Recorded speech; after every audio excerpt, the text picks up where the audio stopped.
ભરૂચ જિલ્લાના દહેજ પોલીસ સ્ટેશનમાં ફરજ બજાવતા એક હેડ કોન્સ્ટેબલને એસીબીએ ₹60,000ની લાંચ લેતા રંગે હાથ ઝડપી પાડ્યો છે.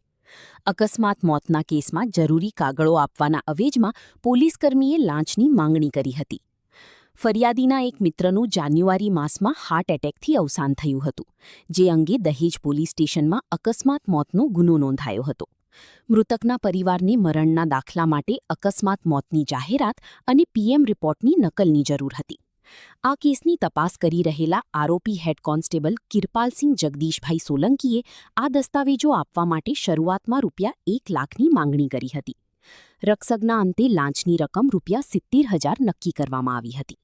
જો કે ફરિયાદી લાંચ આપવા માંગતા ન હોવાથી તેમણે ભરૂચ એસીબીનો સંપર્ક કર્યો હતો. એસીબીએ આજે દહેજ પોલીસ સ્ટેશનના વડદલા બીટની ચેમ્બરમાં છટકું ગોઠવ્યું હતું. ટ્રેપ દરમિયાન આરોપી કિરપાલસિંહ ફરીથી રકસક બાદ ₹60,000ની લાંચ સ્વીકારતા જ એસીબીના હાથે પકડાઈ ગયો હતો. એસીબીએ લાંચની પૂરેપૂરી રકમ રિકવર કરી આરોપી વિરુદ્ધ ગુનો નોંધી આગળની કાયદેસરની કાર્યવાહી હાથ ધરી છે.